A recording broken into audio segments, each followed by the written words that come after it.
In our case, we have the above ground and the underground. The second is the corridor itself, which is made up of the track, the overhead catenary, the power stations, and the signals. And then the third is the control system, which is the brain that operates the entire system. And then lastly is the vehicles. So with respect to overall construction update of the stations, I can confirm that at the east, so from Blair to Ottawa U, things are nearing final occupancy. They're just into fit and final finishes, and they're actually looking at mobilizing cleaners to get everything polished up and finished up. With respect to the underground stations, Rideau continues to be the station that we're carefully monitoring. It has some work, some significant amount of construction work and mechanical, electrical still remaining to be done. So we're watching that. And then Parliament and Lyon are nearing completion, and RTG has, and we've seen the data, they've added resources to those stations and some additional oversight to ensure that they move forward. In the west, there's been good progress, particularly in the last month or so, with respect to those above-ground stations. So Pimisi, Bayview, and Tunney's, they're progressing well, and they also have a plan to undertake testing and commissioning concurrently in the remaining stations that have construction activities, both the above-ground and the underground. So very quickly, just some slides in the east end. These stations, as you can tell, are finished. All the elements are there. All the passenger-facing elements are also there. The exterior landscaping, if you drive by them, many of them are nearing completion. Saint Laurent, for example, you can see that's a good shot of all the finite detail that's necessary to get to that final occupancy. A reminder that that fencing, the construction fencing on both sides of the platforms, that is temporary. That's required as you're doing live testing. It separates the active corridor from the construction and maintenance workers. Tremblay Station, same thing, active testing going through that. You can see the finishes that are completed there. And same with Herdman. There's a significant landscape component with Herdman Station. Just if you see some missing panes of glass, that is intentional. Those are access ports. They keep those open to move equipment in and out and final materials. Lee Station, same thing, and as I mentioned earlier on, you're going to start to see these get polished up from cleaning for opening. Ottawa, lots of work being done there, a lot of work on railings. As you can see, the temporary ones are being replaced by permanent fixtures. That machine on the left that's called PrepTech, that prepares the surfaces for their final treatment. So, and then you can see the lighting that's on. Some people have asked, why is the lighting on during the day? It's part of the testing and commissioning of all the amenities within the station. With respect to the underground stations, I'm going to start off with Rideau. This shot is a shot of the Rideau station. It's massive, as you know. This is a temporary scaffolding system that's put in place. It does two things. It enables all the activities and the construction activities to continue concurrently as we want to start testing in the tunnel with trains. And the other thing it does is there's a short piece of catenary, so the overhead power distribution system to the trains, that is suspended from the scaffolding. But that gives you an indication of some of the work that's remaining to be done in the scope and scale of what's left to do in Rideau Station. Parliament, on the floor, those tiles are all done. That's protective plywood on there. Same with the columns.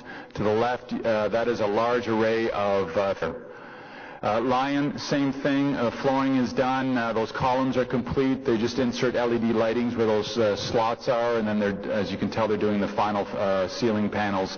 Elevators up and running. So Lyon is approaching that final completion piece. With respect to the west, you have Pimisi that is undergoing extensive landscaping. You've seen a lot of shots of those. People are tweeting out in terms of the scope and the scale and how it's set up for the future build around that great location. Same with Bayview, that landscaping that you see them working on, that was just last week. That's all been completed. And again, some of those open glass panels are for access for materials and final things that they need in the stations.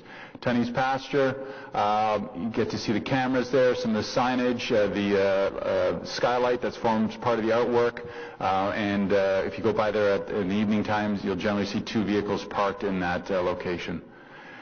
The next element is the corridor itself, and it contains the track that you see here, the overhead catenary, power stations. You see those distributed throughout the corridor, and signals.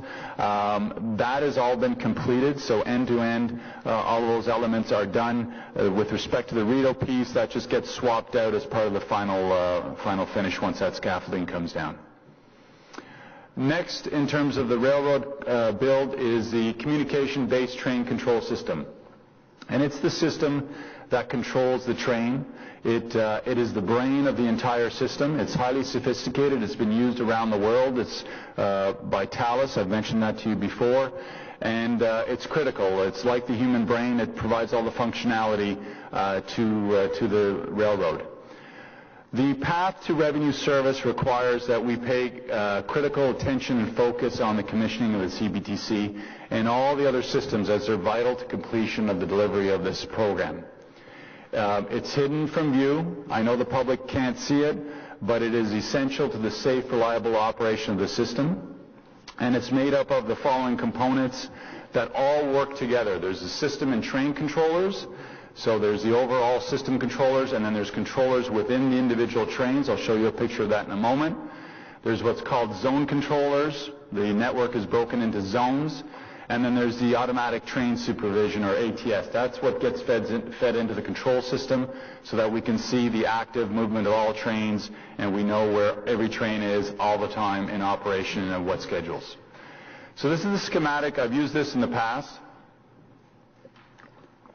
And it shows all those elements and how they connect together. What's important for everyone to understand in this piece is the computer system drives those trains. We have fully automated trains. We do have personnel in those cabs. That's for added security. That's for added functionality. And what gets loaded into this computer system is your schedules. So the morning rush hour schedule, the midday schedule, the evening schedule, special events, those are all preloaded into the system, and it drives the trains, and it tells them where to be at exact point throughout the corridor, and it has to be precise and accurate, and it keeps your schedule adherence, it keeps the trains safely spaced apart, it gives you the latitude in the future to increase your service levels, your headways, so the time between trains and so forth. So that computer system is doing a lot of things behind the scenes. It is proven technology. It is used around the world. And as you've probably heard about New York City and Toronto and some of the older systems, they're all converting to these systems. So they have older systems that doesn't give them the flexibility that we have. You're getting state-of-the-art. There's a 4-step process to commissioning a complex piece of systems that are like this. There's what's called system integration testing. Are all the parts talking to each other? There's system acceptance, so the vigorous acceptance protocols. It's standard engineering protocols, both from a computer perspective and a railroad operation perspective. And there's what are called safety cases.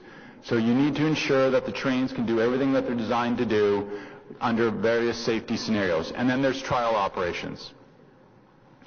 Now, the 4th element of the railroad is the trains, and that is what people see. They're critical. That's what carries our precious, most important commodity in this whole program. That's our customers. And, you know, we need to ensure that our customers get the trains and the service that they're paying for. So the trains and the CBTC system need to be communicating continuously throughout the entire corridor. They always have to be in constant communication. Unfortunately, to date, not all the trains are fully outfitted with this capability.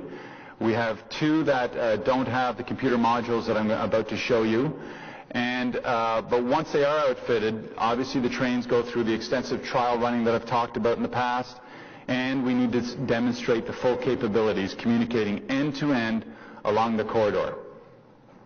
Now, this last point is important. The city requires all our vehicles to be fully tested and commissioned to ensure service can be provided to the level prescribed in the project agreement. That number of 34 is not a city number. The way this P3 worked is you provided the private sector the service level that we needed to move 10,700 passengers per hour per direction. You've heard me use that number over and over again. That is your morning rush hour on your current BRT, and there's always full capability to expand in the future. Proponents needed to come back and demonstrate to the city, based on those outcome service levels, how many vehicles they needed. So this is an RTG number. And the way the math works is the following, and I'll talk about double consist in a moment. We need 30 vehicles for the morning rush hour. So vehicle 1 to 30 is what we need to maintain our service levels in the morning. 31 and 32 is what is called a hot spare train. It's always on standby in the event that a vehicle goes down and you have a spare, no different than a fleet bus service. And then 33 and 34 are their maintenance spares that RTG has said, in order to keep your fleet of 30 going all the time, we need the hot spare and we need the maintenance spare. So it is their number, and we've been clear that we need all 34 vehicles. This is an example of some of the control systems in the train, highly sophisticated, a lot of elements to it, and each train has these components. Now, the testing and the commissioning of the trains, in terms of the status there, we're able to move in that full automated mode between Blair and New Ottawa, so that's our test loop. We've been doing those tests.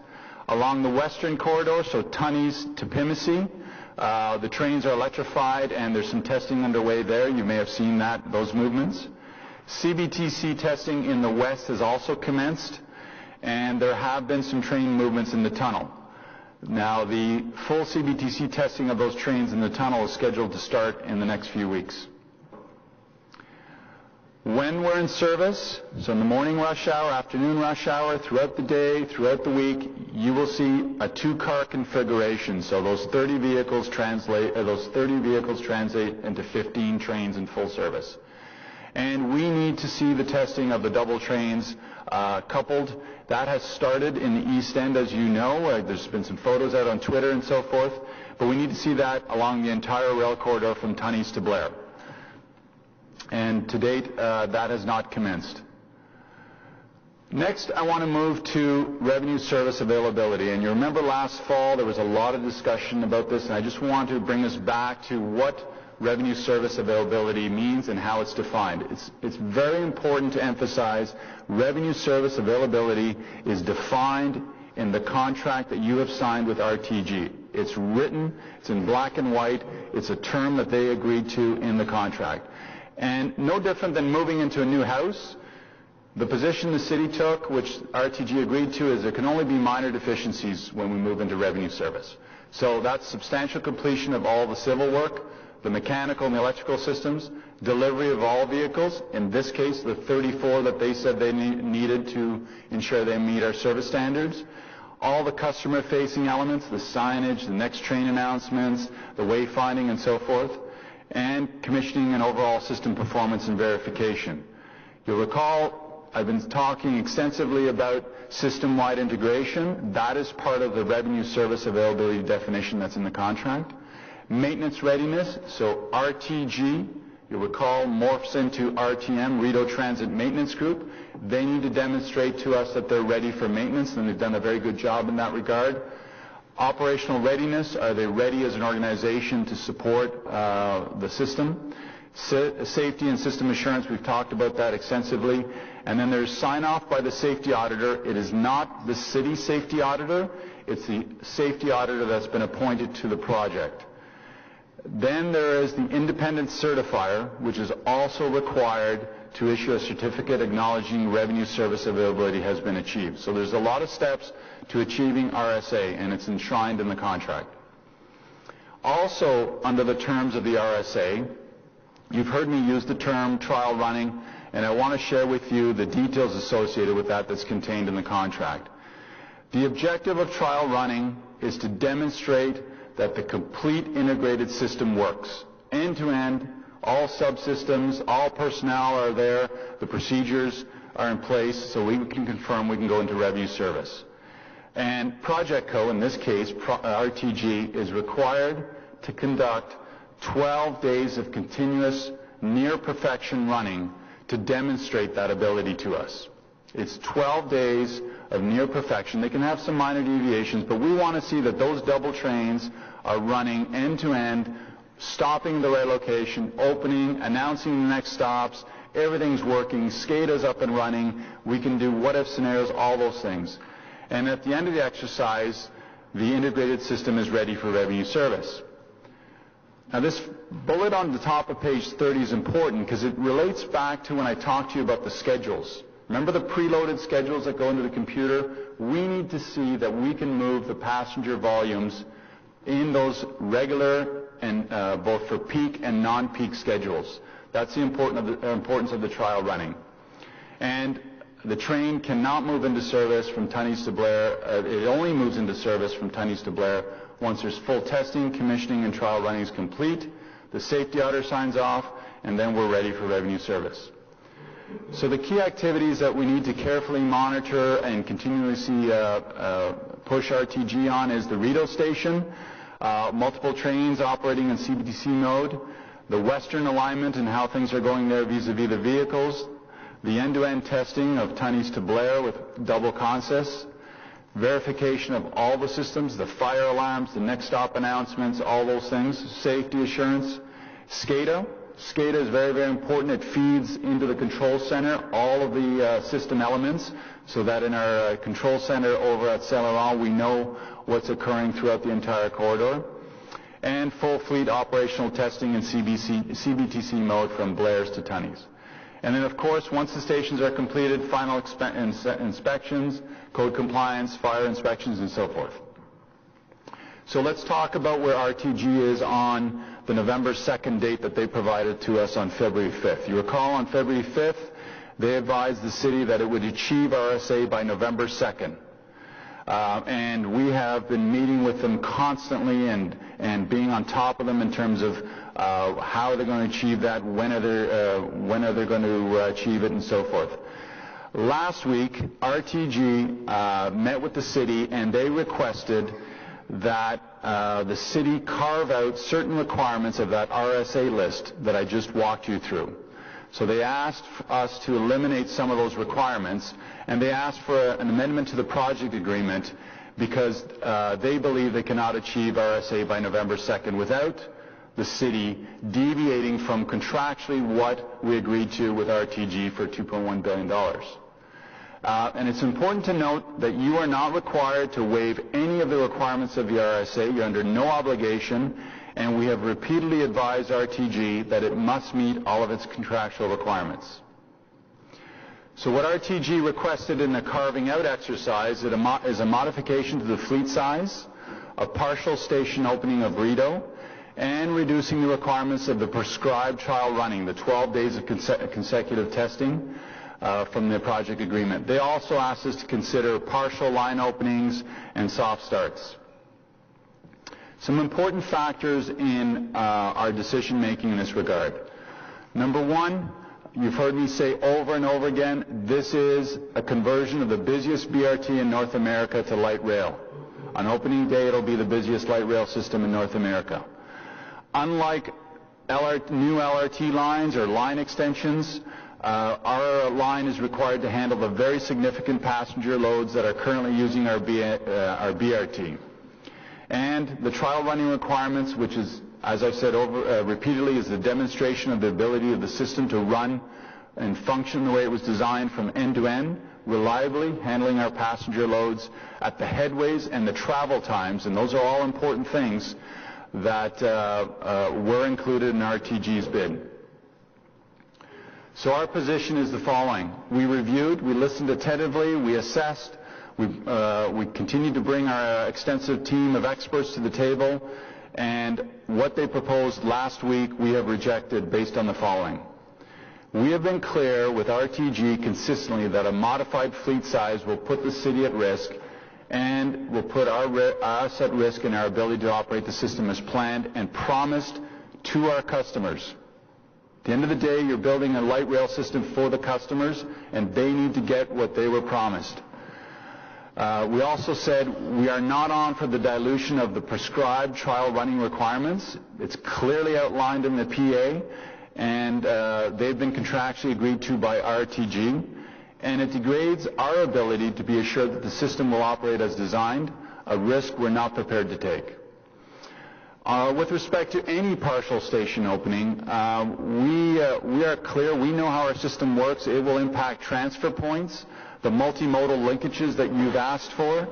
It introduces confusion to our customers. They have enough change that we need to navigate them through. Mobility, access, egress, where are the escalators, where are the elevators, and you know what's very important for us, for our customers and for our taxpayers, is that important first impression. We do not want to degrade that. RTG has been contracted to design, build, test, and commission the entire system. That is their obligation, and they're obligated to complete all those tasks, and we've been firm in our position that we will hold them accountable to its contractual obligation. What they've put forward transfers the risk to us, to the city, to our taxpayers, and to our customers on many fronts, operationally, reputationally, and could potentially lead to additional costs. And with respect to the oversight, I can assure you that we have had extensive and rigorous oversight by a comprehensive team of experts, including rail, vehicles, railroad control systems, project controls, SCADA, and so forth. Mr. Cripps has assembled a team of experts from day one, and we've been overseeing every single element of the build and their schedules. In addition to those resources, we brought in an independent expert panel from across North America of CEOs, designers, constructors, and people that have operated these systems to ask us to assess the schedule and to conduct independent assessments throughout the project relating to revenue service availability. So you recall when RTG kept saying, you know, we can make November, we can make May, we can make May, and we called them out. It's through this oversight that we've been able to do that. Now, on the way home last Friday, I got a call from RTG, and they notified us that they've submitted a schedule, not a change in RSA notice, but a schedule that they now plan to achieve revenue service availability by November 30th. The preliminary analysis, and we have to do a deep dive on that, of that information provided by them late Friday, shows that all vehicles and testing commissioning would not be completed until the new year. That's our preliminary assessment of it. So despite that late Friday evening development and their request of last week, the assessment of when the city would be in a position to enter revenue service remains the same. If they do not achieve November 2nd, the liquidated damage fee of $1 million will be applied against the next payment to RTG. And based on the assessment by the city, its expert advisors, and the information that RTG just recently provided to us, the city is of the view that the LRT system will not enter revenue service in 2018, and the last independent assessment we conducted indicated Q1 2019. Now that's before we received the information late Friday. So, protecting our investments, we will continue to use every single tool at our disposal under the PA, including, I can assure you that all the remaining milestone payments continue to be deferred. We are recovering our costs under the project agreement, including mobility matter deductions, and the monthly service payments to RTM have not been paid out. And as part of the P3, the city has put in measures in place to protect the taxpayer. And these measures are part of the P3 AFP procurement model, which ensures taxpayers are protected, customers get the safe, convenient, and reliable world-class system they paid for, and RTG is responsible for the delivery of the system in accordance with the project agreement.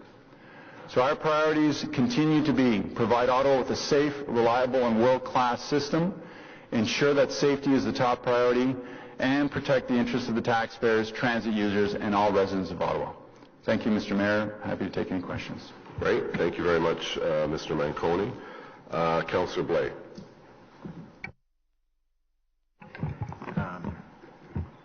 Thank you very much, Mr. Mayor. Thank you, Mr. Manconi, for the presentation. Certainly, I think this... Sorry. I think this is very disappointing news, and I think probably a lot of people, I'm pretty angry actually right now. So I'm going to ask some questions, and I'm probably going to say some things. On August 13th, we got a memo outlining progress of the project from Mr. Cripps, and certainly it indicated that we had to continue to focus on certain elements of the project, but there wasn't any red flags or, kind of big oh my gods in the memo. I read it a couple times very recently, and, it said be cautious, but there wasn't a, oh my, let's really be careful here. And so I'm wondering what changed from the 13th of August to last week or whenever it was when you found out this information. That's a great question. So what changed is the city did its job, and we conducted an independent assessment, as we've been doing throughout the entire build. That was completed on Friday, August the 17th. We saw some things we did not like. We spoke to RTG, and last Tuesday they came forward and put forward the proposal that I'm talking to you about, where they carve out the RSA. RTG has continued to hold steady and firm and fast on they will make November 2nd, and we called them out. We did our due diligence and said, sorry, we are not seeing the evidence, and as I've said over and over to them, I was not waiting to November 1st to come and tell you any bad news. So we saw the first indication in end of August. We forced them to come in. They came in and presented information. We did not like that. And then last Tuesday, they came out with this proposal to carve out the RSA. And then Friday, on my way home, I think it was around 6 p.m., they then subsequently gave me the updated schedule. And on the 17th of August, when you said we did the deep dive and learned that information, was that your group and Mr. Cripps and his team, or was this the third-party group that you've spoken about a few times? Third-party independent assessment team. Yeah. Same team that's been reviewing the entire project. That's the team that helped me call out RTG when I raised the flag on May date. And so it was that team, and it's done concurrently with us and with RTG, by the way. We go out and we walk the entire line, we look at stations, and we ask them pointed questions. So if we didn't have this third-party group, do you think RTG would have bothered to tell us? I can't speculate that. You'd have to ask them that. Okay. But the information, I think you said it was Friday night, just this past Friday, that they said they can deliver by November 30, and you don't agree with that, based on our current understanding of where they are. So not to get into too many details, but I was driving and I said, what does November 30 give me? Yeah. Because I said, unless it's every single element of RSA, my story to Fedco is not changing.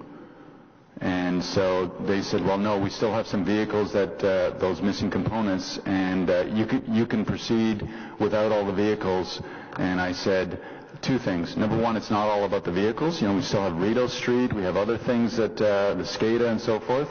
And I was crystal clear in reiterating the point that the expectation of this council, this city, and the taxpayer and the customers is that they're going to meet every single element of RSA, that we are not deviating from that.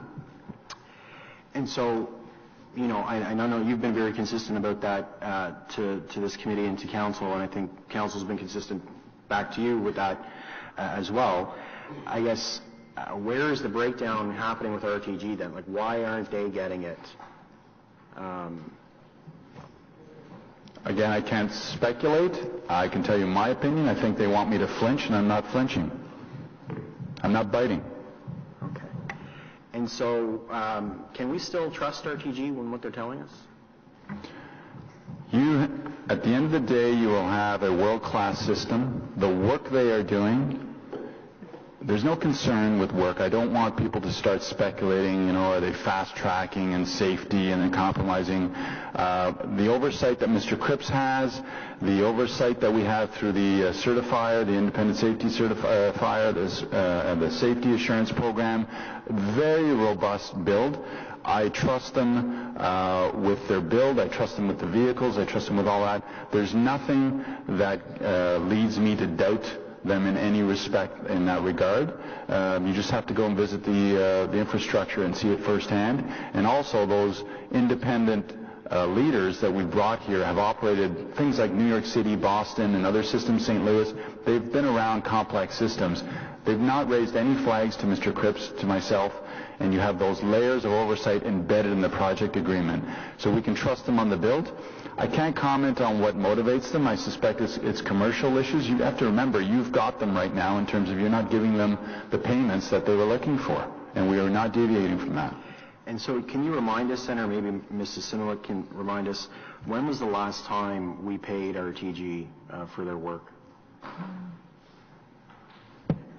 Milestone 11, I believe, was paid, I think, somewhere around March. They achieved, as per the project agreement, when they achieve a milestone, we have to pay them. So that last one was paid earlier this year.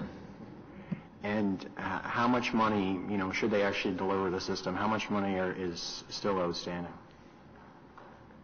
There's still 2 payments left, substantial completion and revenue service availability. And if memory serves me, it's around $275 million. Okay, thank you very much. Mr. Manconi, you had said that the civil work at the end was some of the easiest stuff and not to worry about that, et cetera. And, there's still some civil work to do, as I understand it.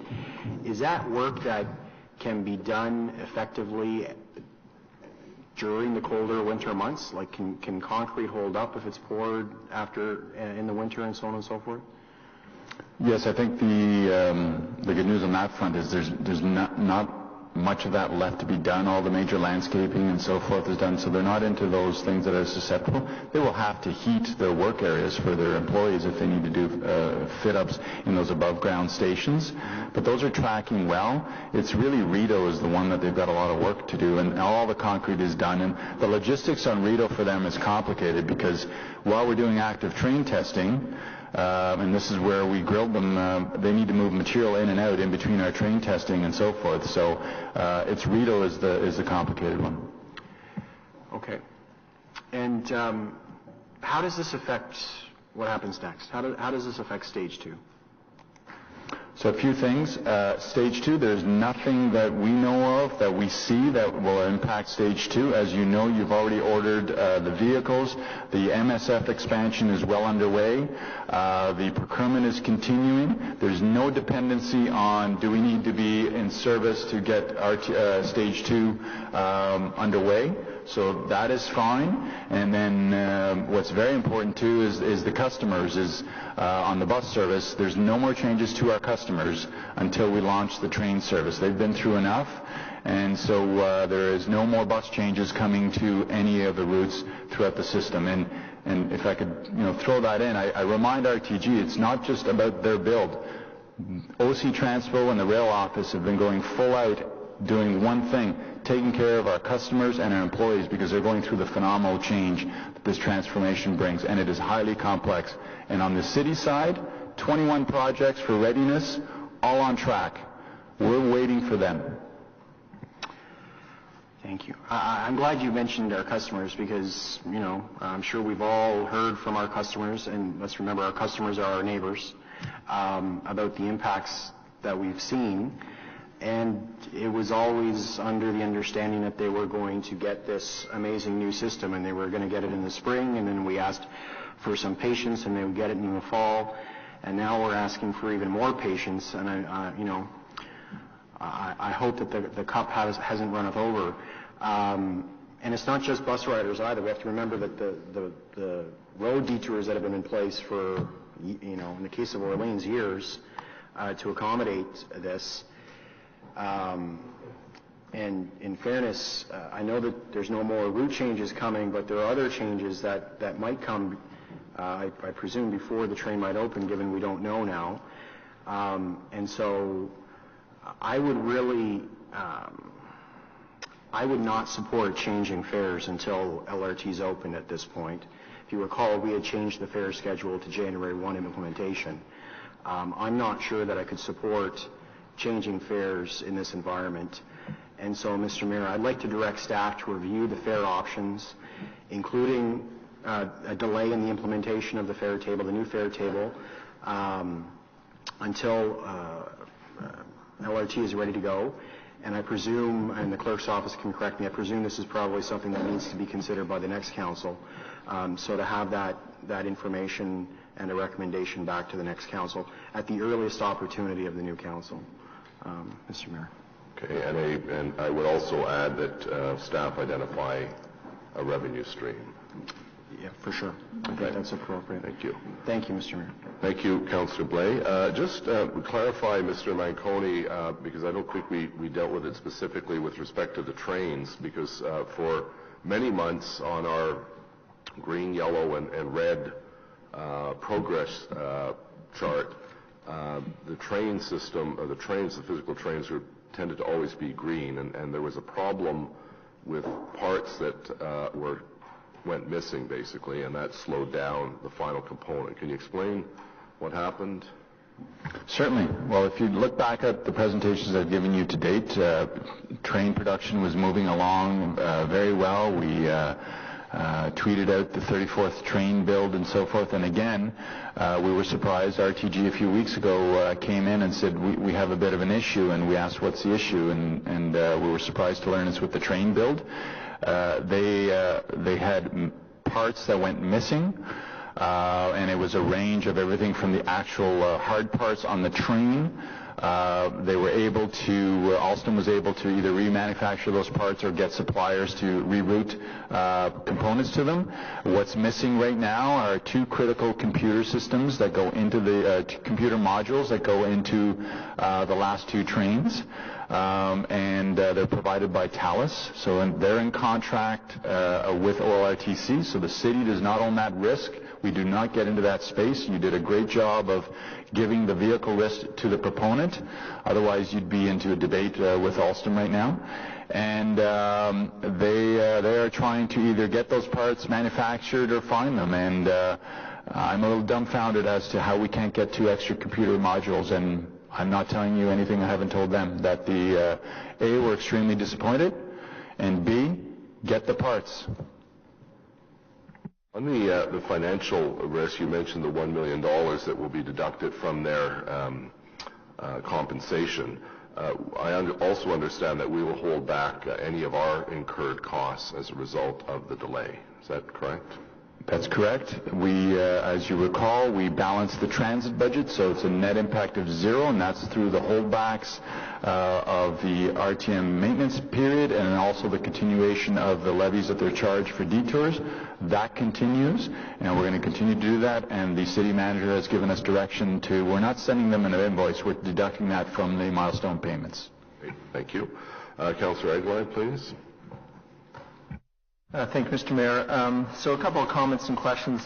First of all, I have a lot of sympathy for the remarks made by Councillor Blais and the direction that he's given to review what we might be able to do for our customers. I fully support that. I think that's a discussion that we need to have, especially if, as you seem to suggest, Mr. Manconi, that we're not going to get service on November 30th. We're probably not going to get service until sometime in 2019.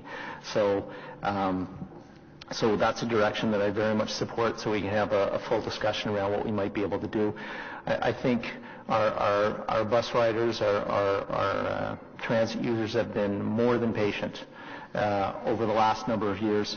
And what we've held out for them is it's going to get better. You're going to have a better system, a safer system, a more efficient system, a cleaner system, all those things. And I do truly believe we are going to have that, but we're certainly not going to have it when we anticipated we were going to have it, and we're certainly not going to have it when they anticipated they were going to have it. So it's a good direction. I think we need to have that. We need to have that discussion to see what we can do to ease the transition and also to ease the bad news that we're providing. You would talked about the fact that you've balanced the OC Transpo budget, so we're at a sort of a sum zero for this. Will that's for this year. Does that carry into next year as well, Mr. Manconi?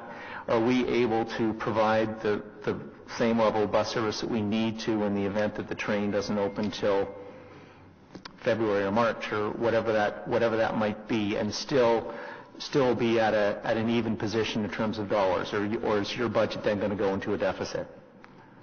So the balancing of the transit budget, you're quite right, Councillor, was for this year. We brought a report to Transit Commission in that regard. The work that we have to do based on last Tuesday and Friday evening's call now is go back and balance that again for whatever comes in the new year. But our position is we're going to continue to keep levying those charges off of the milestone payments. Okay. And we cannot change, and I'll use the word very carefully, degrade or impose more on our customers, and RTG knows that. So we're continuing with what we've got in terms of the service. And just so I'm clear, the changes that have already been made, the additional transfers, even though you're putting a hold on further changes to the system, but changes that you've made this fall, for example, they're going to stay in place until the train goes into service? They are, but we need a bit of breathing room because, again, there was a lot thrown at us last week. I need to go back and meet with the OC Transpo team, and I need to understand all this. But, yeah, the current plan is to hold it the way it is right now. We don't want to be flip-flopping back and forth. The point of any future changes is that's when all of the future transfers get infused, and obviously they can't be implemented until we go to launch. Right, but I just think that adds more substance to the direction given, because there are some people out there that are making those transfers in anticipation of the train opening in November. And now we're saying that's not going to happen, but we're still going to expect you to make those transfers. And so your trip is going to be different than it used to be and not as good as we promised it was going to be. So, again, I think that adds to the direction request. You had said that you have an independent group that's looking at this and that you've met regularly with RTG. So then that begs the question for me, why didn't we know? If we were on top of them, as you said, if we were meeting with them regularly, is it a question that RTG is not telling us everything? Is it a question that we're not asking the right questions? Like, how do we get to this point if we're having these regular meetings, if we have these oversight bodies, as the experts from New York and Boston and everything else looking at the system and looking at the development, and yet we're finding out that it's not going to work on time. And we're finding out as I say, if you go back to the August memo, everything seemed to be mostly fine. No real red flags, and here we are less than a month later, and there's a lot of red flags. So how do we get there? Well, I won't comment on what RTG is telling us and not telling us, because I can't speculate. It would be wrong for me to do that. I can tell you we have not been wrong to date. I think RTG would have hoped that you would have been sitting back in May waiting for that train to go. I think they're not used to a client that is as insistent as I am in the regard of we're not going to flinch and deviate. And I think if there's any part of the equation that perhaps gets lost in the optimism to get this thing built, is that we need to be perfect on day one. There isn't another comparator of this system where full loads transfer over on day one. So where in other builds they may have had clients that are prepared to do soft openings or one less entrance to a station and so forth, we can't, because you're busy, you're transferring all those loads live on day one. And so does that get lost in them sometimes when they're looking at the commercial bottom line and so forth? I don't know. I can't speculate. But we wouldn't be here if we didn't have the independent assessment team and the oversight. We'd be waiting for November 2nd. So we've got that in place now, and we're still find ourselves in certainly a situation we would prefer not to have been. What can you say to us today that you're taking steps of additional safeguards so that we don't find out in the first quarter of next year that all of a sudden it's not going to happen until the summer? So what additional steps are you and your team taking to hold RTG's feet to the fire, to make sure we're asking the right questions, and more importantly, to make sure they're giving us complete and full answers?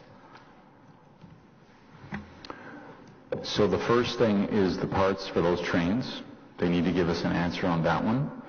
We will then take their new schedule, with which when you start this massive build, it's pages and pages of data Now we're down to the critical 5-6 milestones that they need to build.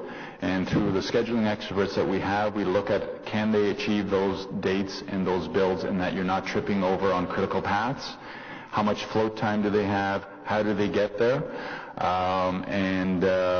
So we'll be back in the room looking through all those elements and asking them those questions, and they have to give us the evidence on how they get to whatever date they're choosing to pick.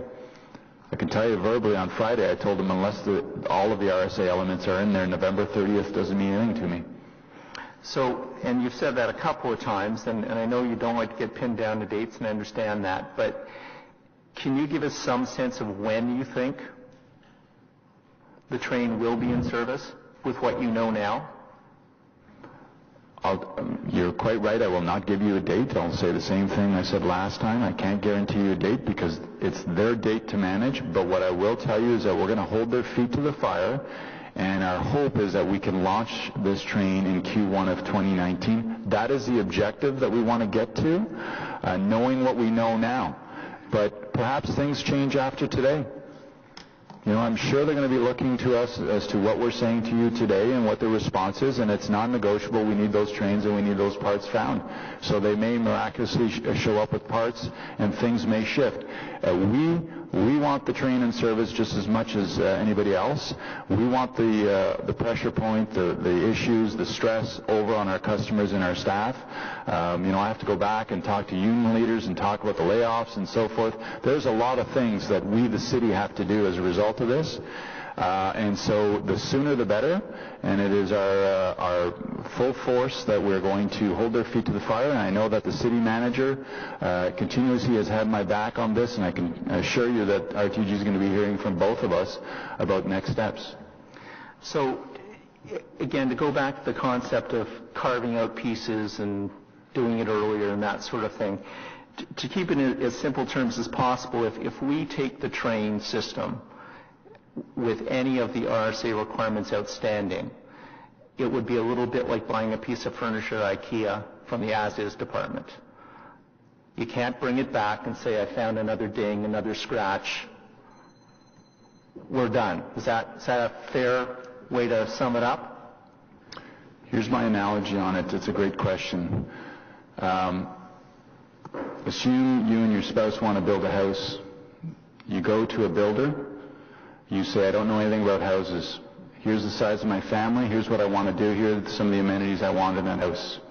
Come back and give me a price and a date as to when I can move into that house and it's fully complete. So they come back and they say, based on your family size, based on your amenities, you want an office and so forth, you want Wi-Fi, you want great appliances, we're going to build you a 4-bedroom house. And here's your move-in date. Move-in date arrives and they say, and you go in and you say, well, the 4th bedroom's not available. Well, don't worry about that. You don't need that 4th bedroom. Well, what about the power in the kitchen? It's not fully there, and some of those state-of-the-art appliances I wanted, and the Wi-Fi is not up and running. Just take that. You'll be fine. That's the analogy I bring to it. You ask for a 4-bedroom house, fully equipped, tested, commissioned, ready for you to move in, and you went to an expert because you didn't have expertise in building a home, and you knew you gave them your family size. In your case, it's the customer volume. They gave you the design. They gave you the price fixed. They gave you the testing and commissioning, and they said, when it's done, it's yours. The only thing you can come back and talk to us about is the odd scratch or the odd touch-up paint. And in this case, it's defined as minor deficiencies. Not a missing bedroom, not missing appliances, not Wi-Fi that's not working, and so forth. And we have had minor deficiency discussions with RTG, and we've been very fair, very reasonable, because we do have a great legal team that reminds us you got to be reasonable in these things. Okay, thank you. Thank you. Councillor Harder, please. Thank you, Mr. Mayor, and as Councillor Eggline knows, I wrote down a lot of questions, and fortunately a lot of them have been asked, so I'm not going to repeat that.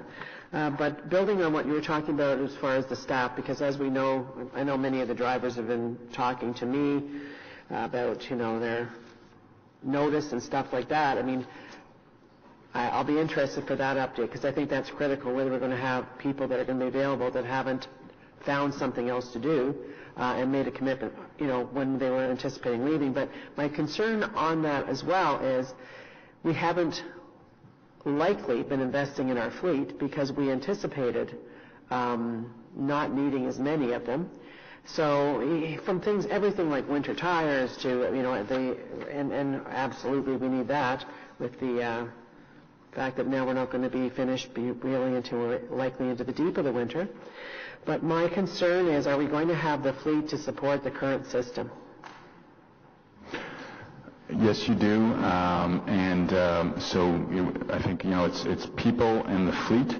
So on the people, we will work with the union leaders who have been very, very good with us, and we'll move that. And for those unfortunate employees that got a layoff notice, that date is going to change into the new year, and we may go month to month or something like that. We'll work with the union to sort that out. On the fleet, we were anticipating to get through the end of the year because we're in November, so it's November, December, and then we dispose of the fleet. We'll have to do some things with that, but I think it's all manageable. And again, those are all costs that we're going to track, and we're going to add it to the bottom line. So we're going to anticipate that RTG will pay us for that, those extra unknowns, because you haven't budgeted for that kind of investment of that many buses that now we will need for the system. So you're fine on the detour cost because it's an hourly all-in rate. I think some of the things that we need to do is we'll be very selective on, we're deferring some of the maintenance on those vehicles that were non-essential, a seat that's ripped and those types of things. So, but if there's anything that we need to do to continue beyond December 31st, we'll certainly track all that. Thanks. And I'm also, I know that Councillor Blais brought up the Stage 2 and whether there'd be a delay or not, but I think that that is fundamental to the success of LRT in our city. We've been, west of Tunney's, we've been hanging on with bated breath where people are excited now about coming out to Barrhaven, going out to Canada.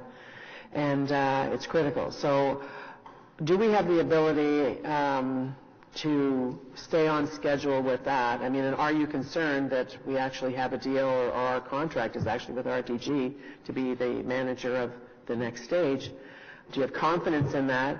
And if necessary, can you reverse the order of the start? So, for example, you could start the work at Baseline where we already have a tunnel underneath the station to go that way if that needed to be. I mean, at this point, I don't think that we really know for sure a lot of things. I just want to make sure that that stays on track.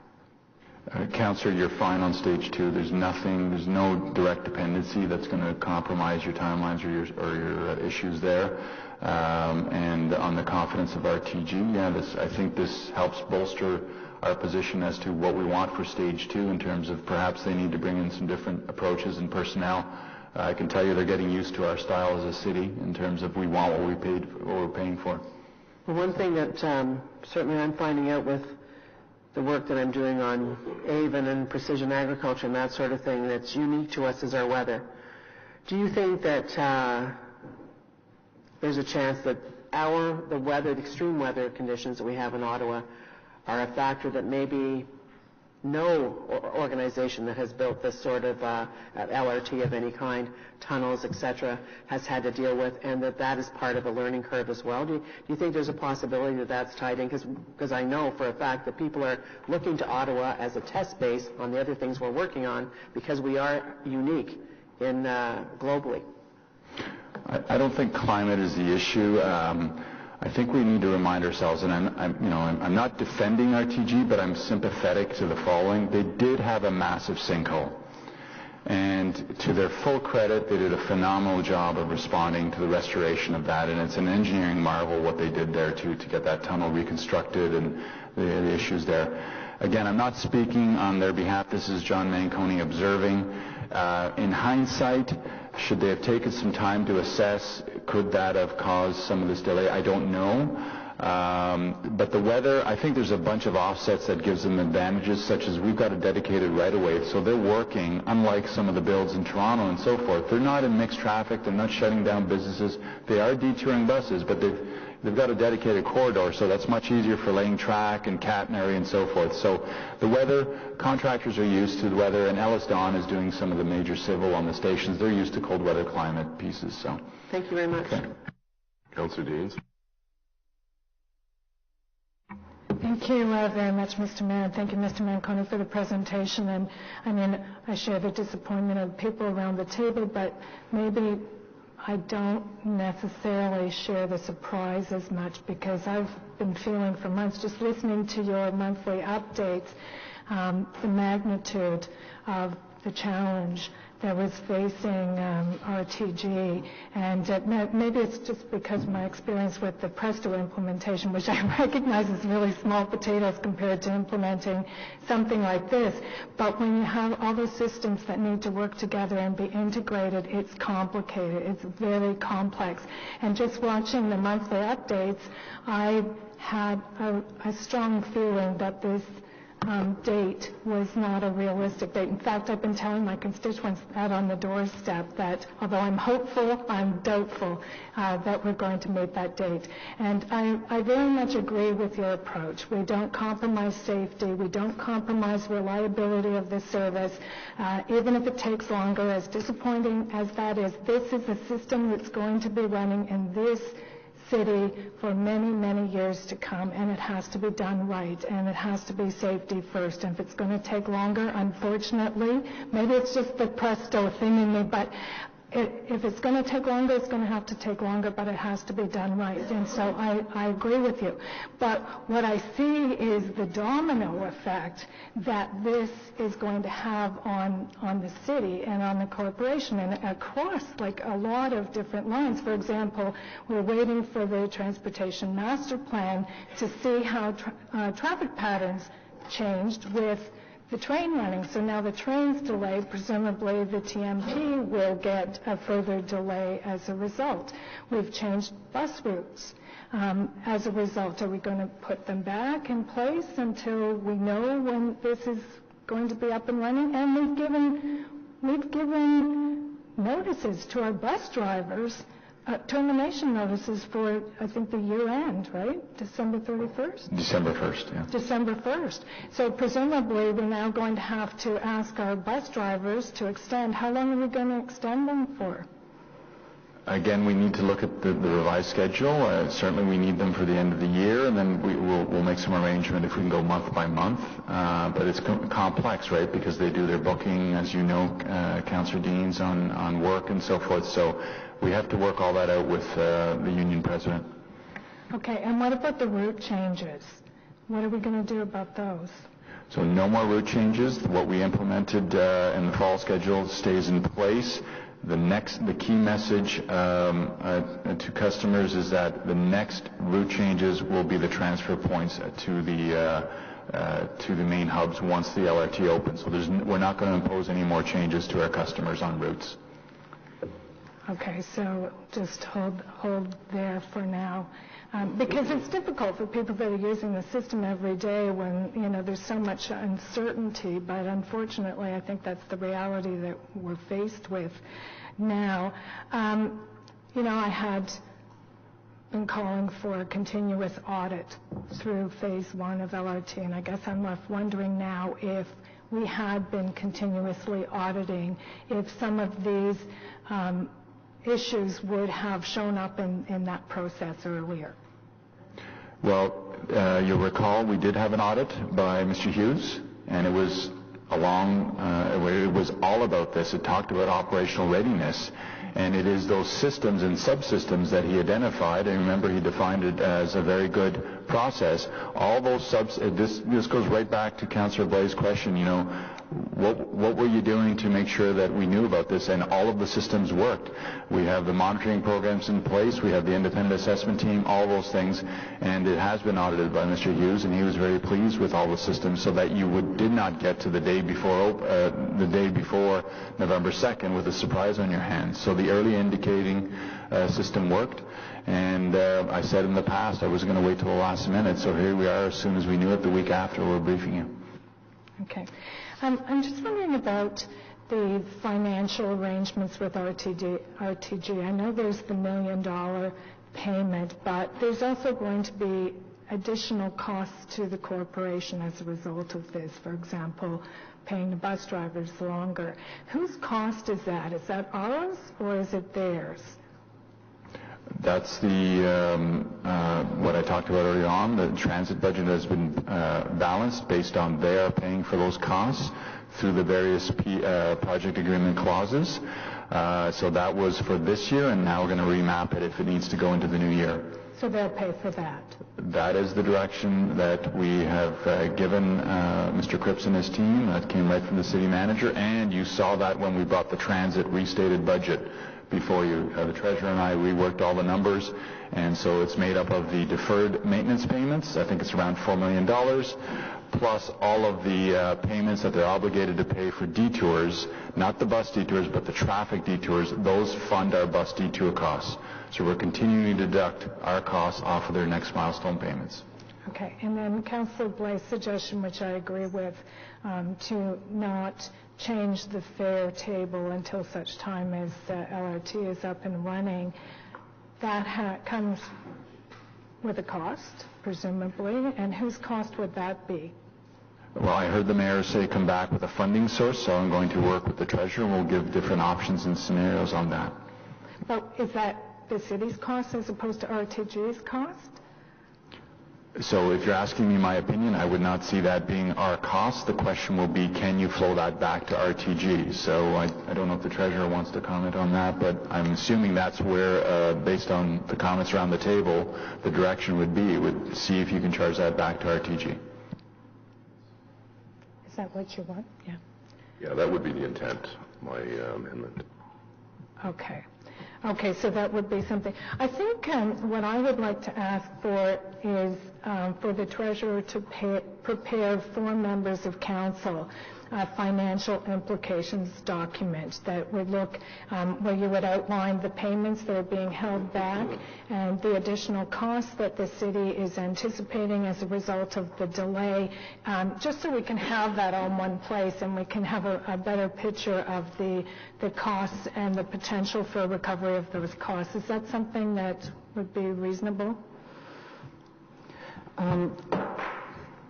So the intention, certainly we can put something together. I guess the only sticking point right now is it all depends on what our actual revenue service availability date is, because we've got two different dates right now, ours and theirs, and so we'll put something together. And when would you together, like on their date, and then also the longer it goes on, you know, how that builds.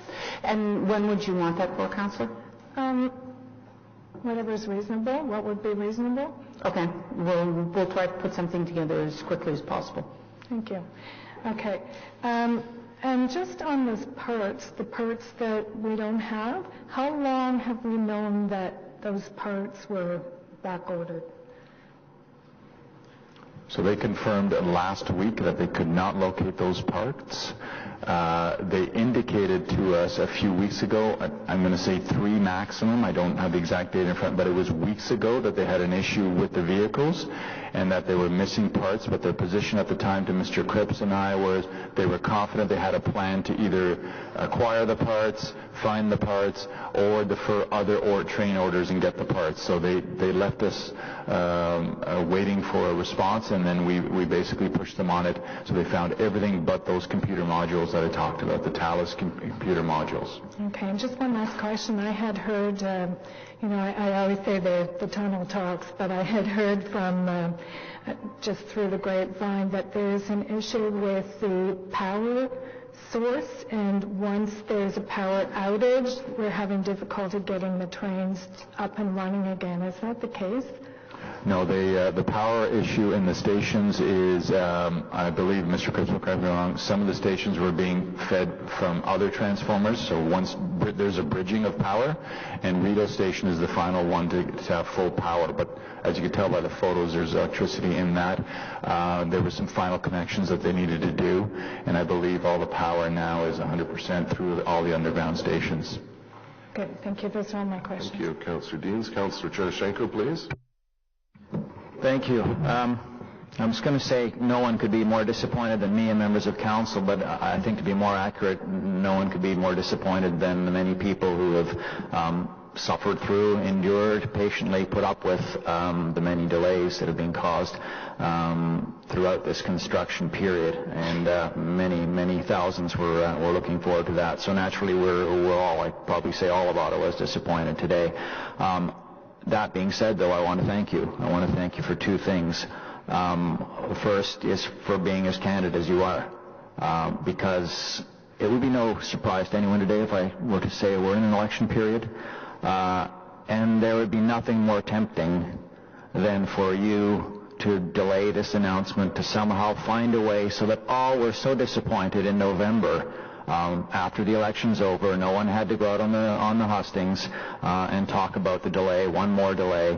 But I think that would have been doing a disservice to everyone.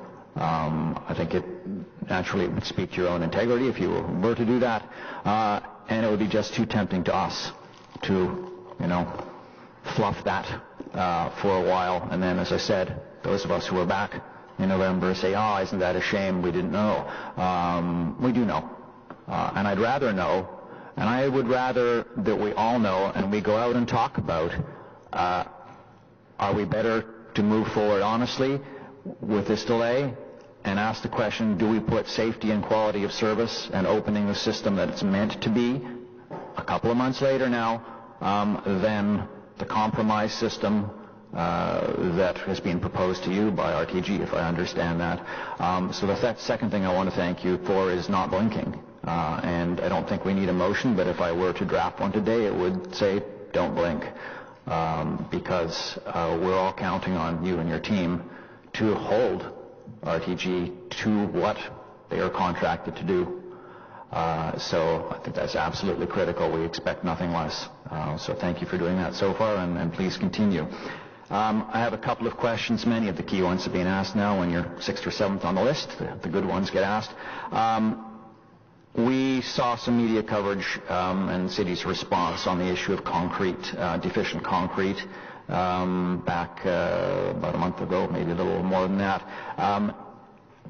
Is there any concrete that still needs to be repaired, that continues to be deficient? Because that's not a minor deficiency, I think we can all agree. No, so as part of the quality management system for the project, RTG is responsible for quality assurance, quality control, and then the city puts measures in place to ensure that they're meeting those requirements. So the non-conformances that you're referring to are anything that doesn't meet the specifications of the project agreement. So to close out those non-conformances, RTG is required to come up to assess the non-conformance and come up with an acceptable solution to it, or an acceptable closeout to it. So it might be testing a material, it might be rejecting and replacing the material, it could be treating the material in some way, but all of those have been closed out. So there's nothing out there today that needs to be actioned in terms of non-conforming concrete or any other material for that matter. And was there concrete actually replaced, repoured, repaired as a result of the city's own findings and the inspections? Yeah, there's been a variety of remediation measures. So in some cases, they may core it and actually test it to make sure it meets the requirements. There has been loads of concrete rejected, which is quite common in construction. I mean, it's not as precise as you might think it would be. So if a load of concrete sits in the truck too long, the load has been rejected. There has been some material replaced. So it's been a variety of things. But again, each one of those needs to be assessed on its sort of own merits, what the situation is, what the non-conformance is. There are times when RTG will bring in experts in that material. If it's concrete or some other material, they'll bring in experts to do a review of that and then come up with the appropriate remediation plan. And again, the city monitors and tracks all of those things to make sure they have been closed in a satisfactory manner. So to restate it, you can just nod. There is no deficient concrete, nothing that causes any safety concerns that has yet to be replaced or repaired? That's correct. Corrected, thank you. So we really are then talking about minor deficiencies beyond the very major delays that you already brought to our attention. Minor deficiencies, is that really just kind of a code word for cosmetic in the end? A minor deficiency would never be operational or safety. By definition in the project agreement, a minor deficiency is something that won't impede or impair the city's use or enjoyment of the element. So a cosmetic item could be one of those. But if it's some of the things Mr. Manconi's been talking about, vehicles, stations, those would potentially or would impact the city's use or enjoyment of the system. So it falls beyond the definition of minor deficiency. Mm-hmm. Okay.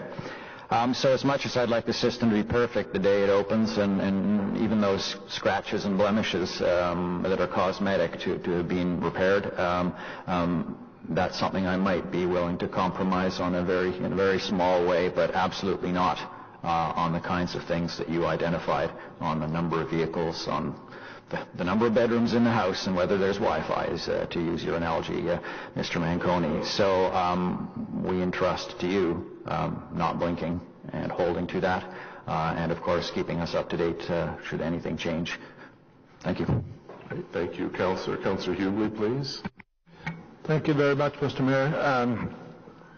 I want to pick up on what some of my colleagues have been asking about for the missing parts.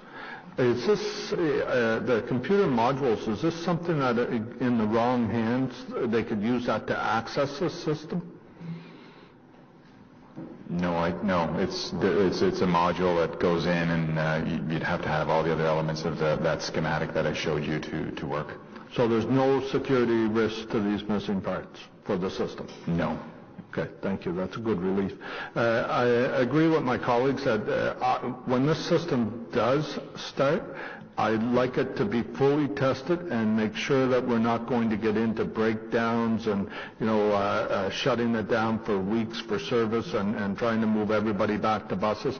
I think we've asked so much of our residents to have patience while we get the system going that I really want that first date to be solid. And so I appreciate what I'm hearing from you today, that you are pushing back and standing firm on that position with people, because I can tell you, I've talked to a lot of residents. The majority by far are understanding that you're trying to get a world-class system running here, but there has been impacts to their trip. We're hearing about, 15, 20-minute longer commutes and a lot of disruption, especially in the winter. So going into another winter on those buses, I'm sure no one's looking forward to that. But I think you've given us a lot of information here today that the majority will understand that it's necessary to delay. So thank you for that. I hope we have a means to communicate that to the riders as well, to make sure that they know some of the fact that you're not going to make any more changes, and if we do this thing to hold off on the rate increase, I think that'll be some good news for people. So thank you for that. Okay. Thank you, Mr. Mayor. Thank you, Councillor. Conseiller Monette, s'il vous plaît. Thank you, Mr. Mayor. Yes, not surprising. Everyone is a bit frustrated about the news. I guess what I find surprising is you mentioned that there's no effect on Phase 2. When we're looking at moving forward with contract being awarded, design plans for Phase 2, with work possibly expanding to April, how can this not have an effect on the timeline for start and completion of Phase 2? That's a great question, because your early works on Stage 2, you're not connecting to the live network at that point. You can start all your civil work and so forth, and there's no dependencies from Stage 1 to Stage 2. The vehicle builds for Stage 2, that order's already been given, and that's proceeding. The maintenance and storage facilities, so we can house all those vehicles, that's almost done. So there's no direct connection to being in service. When you get into the final testing and commissioning phase of Stage 1 and Stage 2, that's when your live connections become very, very important, and that's down the road, obviously. Okay.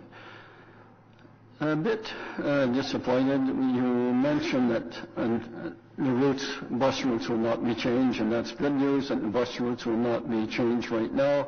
However, you're not looking at going back to the changes that we made on Labor Day.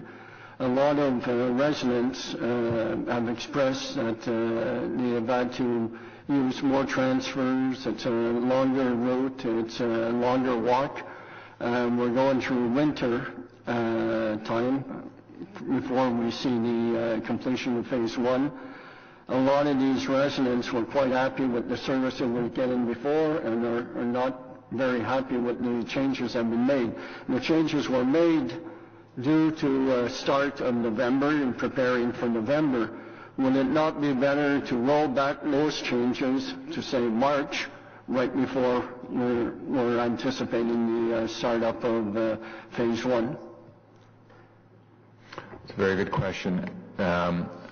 Route changes are one big, complicated algorithm that takes between 6 to 8 months to map out. Because we do run it through the commuter simulation to get all those run times. You have to take it through booking operations, you have to do your bus fleet count, you have to match up your operator count and so forth. So the issue is, and this is why the information from RTG is important, and this is why we're going to be relentless in reminding them that we've got operations we need to balance on our side. Imagine if I unpack the route changes only to be caught midway through and then have to repack them. So A, I won't have enough time to unpack the recent route changes, and then B, if they do make Q1, we will repack. So we're flip-flopping back and forth to our customers. So it's that balancing act. So, Councillor, I don't have an answer for you today, but the current position, based on what I know, is it would be bad to flip back either all of those route changes or some of them, based on what I know. I have to assess all of that. And I don't even know if I could do it in time by when to do that algorithm to get all those things done. So it's a very valid question. I understand the concern. I hear the complaints about those that got impacted, but I don't have an answer for you today on that one. The current position is, my recommendation is hold the line on where we are. Let's see where we're going, and we can assess then. Okay, well, what I would suggest is that Transit relook at that, and I think you're ready to have that discussion. I don't think it would be too comprehensive to roll back, because you already had a process in place right up until Labor Day, which was just a week ago, where everybody was used to the routes and everything. It's just a matter of getting the information out to the public that we are going back out of convenience for the residents during the winter months, and we will institute these changes that we had, as an example, on 38, closer to the startup. Anyways, that's a suggestion. I don't sit on Transit, but I hope that discussion is had. One more question is, what type of penalty will be charged to them for being late a second time? So if they don't make the November 2nd date, the $1 million penalty gets deducted from their next, it's a liquidated damages payment. And then, of course, they are not getting all of those multi-million-dollar payments, so their bottom line is being impacted. They obviously have to go get funding sources from their short-term lenders at higher interest costs, so there is a direct cost to them in terms of their, obviously, eroding into their profit margins or losses or whatever. We don't have eyes into their books, but that is the other impact to them also. And I would also say reputationally, I can sense the tension in the room, and they've heard my frustration on where they are. I do have one final one. We mentioned about the schedules of drivers being let go and so on. Have you had discussions with the union, or is it too early in that phase to have that discussion with the union to say, listen, we will need the drivers for an extra 4 months, and what does that entail for moving forward that way? I have the 3 union presidents on standby because I told them I would be calling them after FEDCO. They're learning about this information through this forum. I always inform council first. We will use our positive labor relations that we have with those union presidents, and I am concerned about staff. They've been working very, very hard, so we need to take care of them also. Yeah. It's the reason I ask is, a lot of these drivers had a date, a final completion date sort of thing. I'm sure some of them had found alternate employment. I'm sure some of them had looked at alternate plans. Do we have any plans in place if, say half of them say, no, I've already made plans sort of thing to move forward? I think the ones that were going to leave would have left by now, and we're not seeing a mass exodus. Remember, and we've met with every single one of them, the 320, whatever that number is. We gave them a piece of paper when they joined over 2 years ago saying you might be let go. While this is frustrating and change, the positive to them is you're sticking around for a bit. And we're giving them support. We've got all kinds of infrastructure in place to help them out, including looking at alternative employments. We've other agencies that have said when they're done, ship them over and so forth. But you do stand by people that you can, if there are people that leave, that you can replace them with? We are continually hiring and training so that we have the pool of resources that we need to do cover off, yes. Thank you. Great. Thank you. Councillor Taylor, please.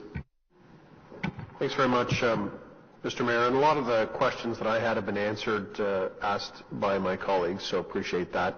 John, I feel for you. You have a reputation for being a capable and competent manager with a track record for getting things done. And I think you have lived up to that, and you're still living up to that today. I think the one thing we probably left out of that contract was the requirement to have RTG come and sit here in front of us as well as you.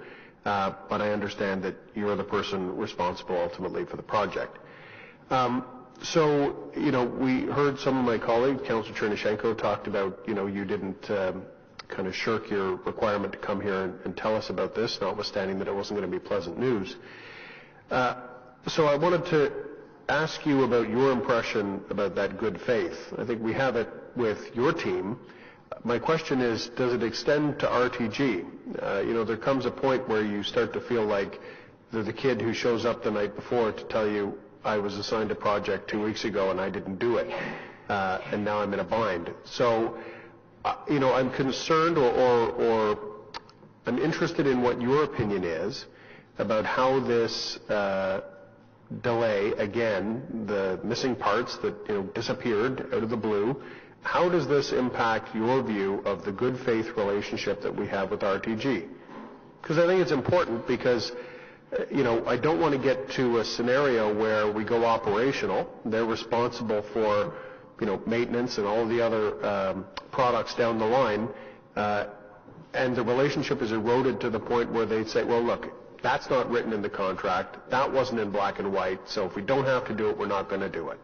So can you speak about that a little bit? Certainly, and that is a very good point. We have a 30-year relationship with this organization. They transformed themselves to RTM. I can guarantee you that the relationships are professional, courteous. Am I frustrated at some of the elements? Yes. I think they are doing what commercially based organizations typically do. They're looking as to whether or not there's any latitude on the client. They are not surprised by what I'm telling you today. I spoke to their CEO into Friday, Saturday, and I told them, I just want to make sure, is there anything I've got wrong here? So there's no, after today it won't be, oh, no, that's not exactly what we meant. I literally walked them through, this is what you're proposing and this is our position. We have very good relationships. Mr. Cripps and his team have a phenomenal relationship with them. Mr. Kanalakis does, myself, and with the RTM organization, there's a general manager there. They are very good people. We get together and talk about this stuff collectively. So I'm not worried about the relationship eroding. We have a good project agreement that gives all the tools on both sides to have the difficult discussions and the processes to be followed when there is a disagreement. Okay.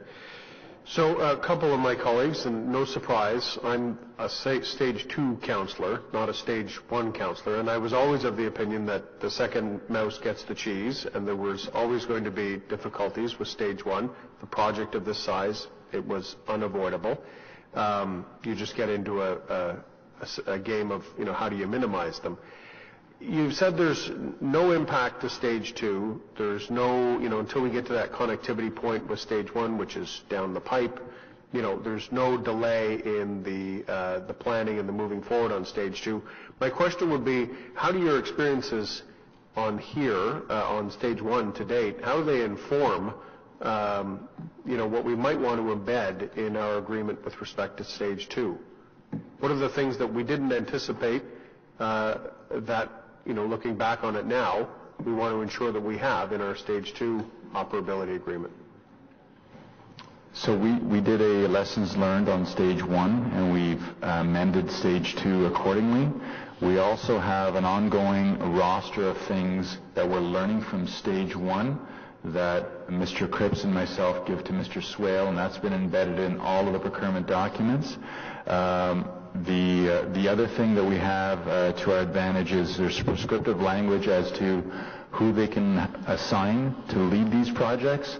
And when we get to that point about the successful proponent and who they plan to put onto these projects, I think we have the learnings from stage 1 and stage 2 that we can apply in terms of the types of resources at the senior level and at the project management level of whoever the consortium is. So lots of learnings, and they don't stop. It's not just at one time. We've learned a lot from stage 1, and we're passing that on to the stage 2 team. And then the follow-up action from last week and this weekend, Mr. Cripps and Mr. Swale are going to get together as part of the review as to where we are on all these things. Okay. With respect to the route changes, and I know Councillor Manette just went through that with you, and I'm a councillor who's had some route changes in my ward, and I've heard from my constituents that for some of them, while it was a great change and it works well for them, there's a set of them whom it doesn't work well, and it's introducing new transfers, and the ability to say to them, well, look, it's eventually it was going to hook you up with the train, and make for new options for you, was the only silver lining that we had. To your comment to Councillor Manette about, well, it's a complex system to introduce route changes, and it's not easy to walk back. I think that's some of the impacts that we've spoken about around this table are exactly that. We can codify in an agreement what's the penalty you pay, what's the if you don't deliver this, what do we do? Part of the challenge, though, is there's a reputational risk to the point where the ripples in the pond just get further out than you ever thought they would. So, at some point, it affects ridership levels, right? If you can't deliver the service and you're constantly moving the milestones, at some point we didn't predict that we would have this much of an effect on X, right? So, if we can't walk back. I guess what I'm saying is if we can't walk back something like a route change easily, then there are thresholds that we can be forced to cross based on the timeline that RTG gives us that we can't walk back.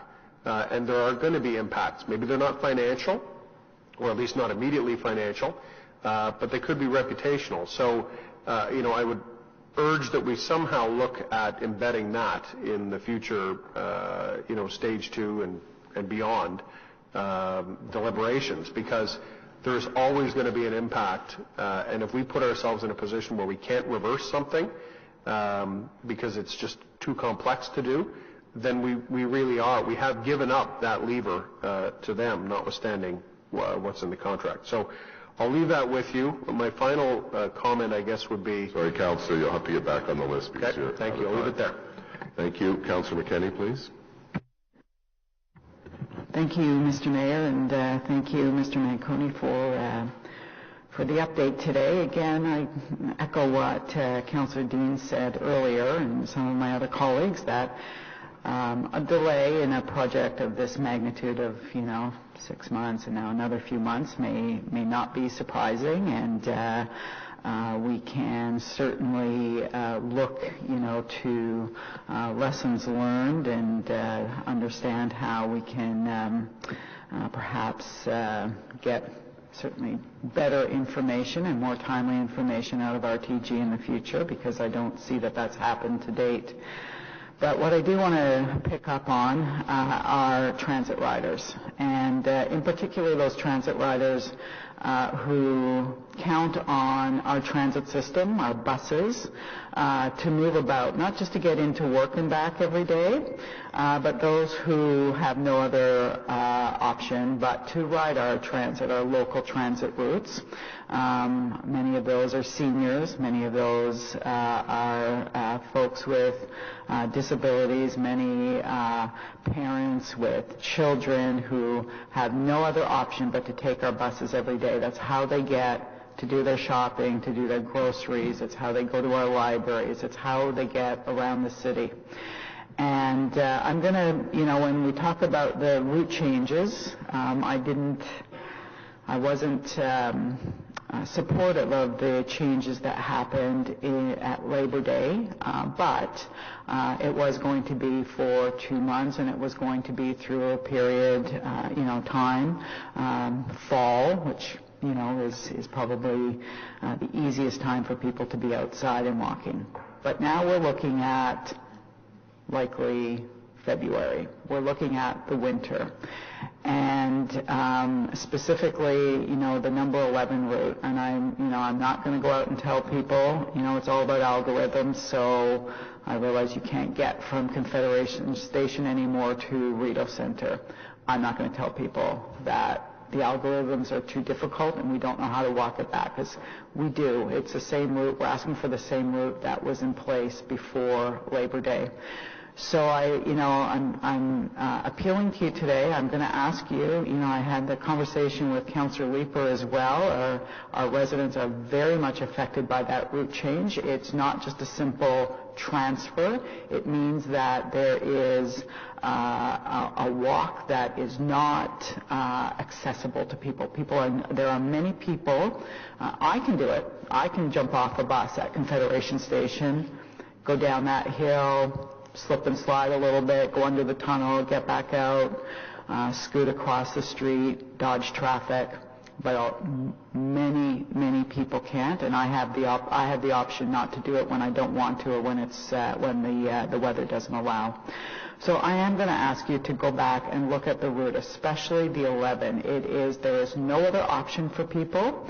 The folks taking the 11 are not civil servants coming in to the downtown, earning a decent living and going back out. These are folks that need their local transit. They need to be able to get to do their day-to-day living, and they don't have other options. So I will ask that you reconsider those changes and walk them back. I think that we're looking out several months. We're not asking for you to reconsider for 3 weeks. We're asking you to reconsider for what is likely another several months. No, Councillor, I've heard you all loud and clear, and maybe I wasn't clear in my response to Councillor Minette, so I'll clarify it. I got all this news last week. I'm going to mobilize our team. I need to know from RTG what's the date we're working to. To your point, if it's 3 weeks, 2 weeks, whatever or if it's months, I'm going to mobilize Pat and his planning team, and I want to go route by route on those last changes. Which are the ones that are causing us difficulty? I've seen the emails. I know where they are. And can we walk them back?